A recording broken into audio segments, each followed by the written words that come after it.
شیخ صاحب، میری شادی ہو چکی ہے، لیکن شادی سے پہلے میں اور میرے شوہر زنا میں مبتلا ہو گئے تھے۔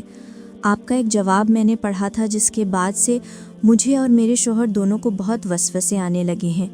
ہمیں یاد ہی نہیں آ رہا کہ ہم نے کب توبہ کی تھی، حتیٰ کہ کی بھی تھی یا نہیں، اور مجھے یاد بھی نہیں کہ نکاح سے پہلے مجھے حیض آئے تھے یا نہیں۔ اتنا معلوم ہے کہ میں اس وقت پریگننٹ نہیں تھی۔ ہم دونوں اس گناہ پر بہت شرمندہ اور پریشان ہیں، سمجھ نہیں آ رہا کہ کیا کریں۔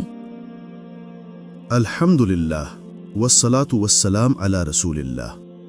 دیکھیے بہن، اصل بات یہ ہے کہ جو آدمی زنا کرتا ہے یعنی زانی، اس کا نکاح کسی اور زانیہ کے ساتھ تبھی جائز ہے جب دونوں توبہ کر لیں۔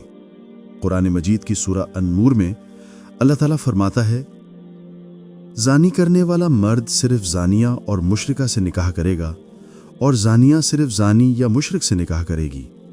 ایسی چیز مومنین پر حرام کر دی گئی ہے۔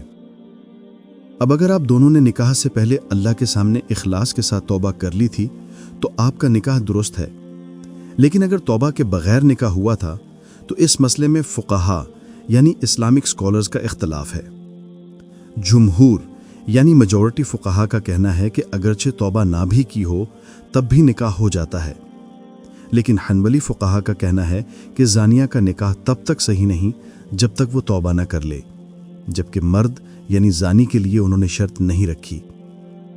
اس لیے اگر آپ لوگوں نے توبہ نکاح سے پہلے کر لی تھی تو نکاح ویلڈ ہے، لیکن بہترین اور سیف راستہ یہ ہے کہ آپ نیا نکاح کر لیں۔ توبہ کا اصل مطلب ہوتا ہے اپنے گناہ پر شرمندگی، اللہ کے سامنے معافی مانگنا اور پکا ارادہ کرنا کہ دوبارہ اس گناہ کی طرف نہیں لوٹنا۔ اب بات آتی ہے استبراء یا عدہ کی، یعنی کہ یہ کنفرم کرنا کہ عورت پریگننٹ تو نہیں۔ اس پر بھی فقہا کا اختلاف ہے۔ حنفیز اور شافعیز کے نزدیک یہ ضروری نہیں۔ ہماری آپ کو نصیحت یہ ہے کہ ایک نیا نکاح کر لیا جائے، لیکن اصلی وجہ یعنی حرام رشتے والی بات والی یا گھر والوں کو بتانا ضروری نہیں۔ آپ کے ولی بس 2 گواہوں کے سامنے یہ کہیں کہ میں اپنی بیٹی یا بہن فلاں کا نکاح فلاں کے ساتھ کرتا ہوں، اور آپ کا شوہر کہے میں قبول کرتا ہوں۔ اگر آپ لوگوں کے لیے نیا نکاح کرنا مشکل ہو اور حرام رشتے والی بات کھلنے کا خطرہ ہو تو انشاءاللہ آپ کا پہلے والا نکاح بھی چل جائے گا، کیونکہ میجورٹی فقہا اس کو ویلڈ مانتے ہیں۔ ہم اللہ سے دعا کرتے ہیں کہ وہ آپ دونوں کی توبہ قبول کرے، آپ کی زندگی میں سکون عطا کرے اور آپ دونوں کو اپنے دین پر مضبوطی سے قائم رکھے۔ واللہ عالم۔